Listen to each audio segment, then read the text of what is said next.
حضرت عائشہ رضی اللہ تعالیٰ عنہ کی ایک حدیث ہے جس میں آتا ہے کہ ایک مرتبہ حضور صلی اللہ علیہ وسلم ان کے پاس آئے تو وہ ایک عورت پر دم کر رہی تھی. تو آپ نے فرمایا عالجیہا بکتاب اللہ، اس کا علاج قرآن مجید سے کرو، یعنی قرآن مجید کا کچھ حصہ پڑھ کر اس پہ دم کر دو.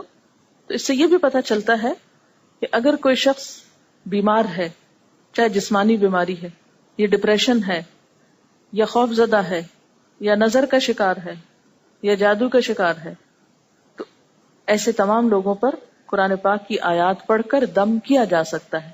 دم کا مطلب ہوتا ہے سانس، یعنی پڑھ کر پھر اس پہ پھونک مار دینا. اور پھر پھونک کس لیے ماری جاتی؟ کچھ اڑانے کے لیے بھی ماری جاتی ہے نا. تو وہ ایک طرح سے ایک ٹوٹکا ہی ہوتا ہے اس اثر کو دور کرنے کا. سورۃ الفاتحہ پڑھنا کیونکہ وہ شفا ہے.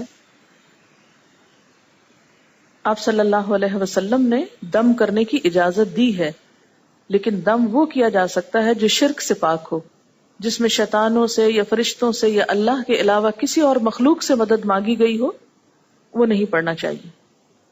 آپ صلی اللہ علیہ وسلم کے پاس چند لوگ آئے اور انہوں نے کہا کہ ہم جاہلیت کے دور میں دم کیا کرتے تھے، یعنی بیماروں کے علاج کے لیے. تو آپ نے فرمایا اپنے دم مجھ پہ پیش کرو، دکھاؤ مجھ کو کیا پڑھتے تھے، اور ہر ایسا دم درست ہے جس میں شرک نہ پایا جاتا ہو. لیکن یہ یاد رکھیے کہ جادو کے بارے میں نبی صلی اللہ علیہ وسلم نے فرمایا من تعلم شیئا من السحر قلیلا او کثیرا کان آخر عہدہ من اللہ، جس نے کچھ بھی سیکھا جادو میں سے، تھوڑا ہو یا زیادہ، اس کا معاملہ اللہ سے ختم. آپ صلی اللہ علیہ وسلم نے فرمایا جس نے علم نجوم کا کچھ حصہ حاصل کیا تو گویا اس نے اتنا جادو سیکھ لیا، اور جس قدر سیکھتا جائے گا اتنا ہی اس کی وجہ سے گناہ میں اضافہ ہوتا چلا جائے گا. ستاروں کا علم، ہاروسکوپ، ستارے کیا کہتے ہیں، سیکھنے میں، یقین کرنے میں، اس پر عمل کرنے میں، اس کو استعمال کرنے میں، اس کو پڑھنے میں، even if you don't believe it, تو یہ لغو چیز ہے. نبی صلی اللہ علیہ وسلم نے اس سے منع کیا ہے. کہتے ہیں کہ برائی جو ہوتی ہے اس کے قریب سے بھی گزرنے سے اس کا اثر آنے کا ڈر ہوتا ہے. اسی طرح ایک اور چیز آپ صلی اللہ علیہ وسلم نے فرمائی کہ جو شخص گرہ لگاتے ہوئے پھونک مارے اس نے جادو کیا، اور جو جادو کرے اس نے شرک کیا. بعض اوقات لوگ کیا کرتے ہیں کہ کوئی کلام پڑھتے ہیں پھر کیا کرتے ہیں گرہ لگا کے اس میں پھونک مارتے ہیں، تو یہ جادو ہوتا ہے. ایسا بھی نہیں کرنا چاہیے. گرہ لگانے کا مطلب ہے بندش کر دی، بند کر دیا، دل بند، نظر بند، خیال بند، رزق بند، شادی بند، بچے بند.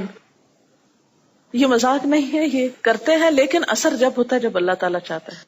ایکسٹریم یہ بھی ہے کہ کچھ بھی ہو تو اسے جادو سمجھا جائے، ہر چھوٹی بڑی بات کو اثر کا نام دیا جائے. جی ہاں، یہ بھی ایک عام عادت ہے لوگوں میں کہ کسی کے تھوڑی سی بھی کوئی تکلیف ہے تو وہ یہ نہیں سوچتا کہ مجھے ٹھنڈ لگ گئی ہے یا میں نے اوور ایٹنگ کر لی ہے یا کوئی اوور ایگزرشن کر لی ہے، وہ فوراً کیا سوچنے لگتا ہے کہ مجھ پہ اثر ہو گیا ہے.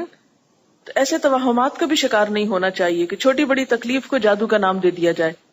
اس سے انسان جب توہم میں گرفتار ہوتا ہے تو اس کی عمل کی صلاحیت اور اس کی کریٹیوٹی جو ہے وہ متاثر ہونے لگتی ہے. تو شیطان ہم کو عام طور پر یہ خیال دلاتا ہے کہ ہم ایسے وسوسوں کا شکار ہو جائیں تاکہ ہم کام نہ کریں. تو اگر کوئی ایسا وہم آنے لگے تو سب سے پہلے کیا کریں؟ اعوذ باللہ من الشیطان الرجیم پڑھیں، آیت الکرسی پڑھیں، کل پڑھ کر خود اپنے اوپر پھونک لیں، اور وہ دعا پڑھے جو حضرت کعب الاحبار پڑھتے تھے. عموماً یہ ہوتا ہے کہ جب بھی آپ کوئی اچھا کام شروع کرتے ہیں تو شر کی قوتیں آپ کے خلاف ہو جاتی. شیطان، انسان، مختلف طرح کے لوگ، وہ آپ کو اپریشیٹ کرنے کی بجائے الٹا آپ سے بسا اوقات حسد کرنے لگتے ہیں، یا آپ کو بعض اوقات تھریٹ کرتے ہیں، بعض اوقات کچھ اور آپ کے ساتھ برا چاہتے ہیں، بعض اوقات اور کچھ نہیں تو بس ایسے ہی مشغلے کے طور پر. کیونکہ بہت سے لوگوں کے پاس کچھ کام نہیں ہوتا، ان کا صرف کام یہ ہوتا ہے کہ جو کوئی کام کرے اس کے کام میں رکاوٹ ڈالیں. تو ایسی تمام چیزیں پھر انسان کو خوفزدہ رکھتی ہیں، پریشان رکھتی ہیں. اور یاد رکھیے کہ نبی صلی اللہ علیہ وسلم نے ایسے خوف، توہمات اور وہم سے پناہ مانگی ہے. آپ دعا مانگا کرتے تھے اللہم انی اعوذ بک من الہم والحزن، اے اللہ میں تفکرات اور غم سے آپ کی پناہ چاہتا ہوں۔ کیوں؟ اس لیے کہ جب انسان کے دل میں غم جگہ پکڑ لے تو کوئی کام نہیں ہو سکتا، خوف جگہ پکڑ لے تو انسان بہت سی اپنی صلاحیتوں اور قوتوں سے محروم ہو جاتا ہے۔ اسی طرح کوئی اور پریشانی انسان کو بے وجہ کی لگ جائے جس کی کوئی حقیقت نہیں، محض وہم پر مبنی ہے، تو انسان بہت سے کارآمد اور مفید کام کر نہیں سکتا۔ اس لیے ان چیزوں سے انسان بچا رہے یا اس کا ذہن خالی رہے تو انسان اپنی جو پازیٹو صلاحیتیں ہیں ان کو خیر کے راستے میں لگاتا رہتا ہے۔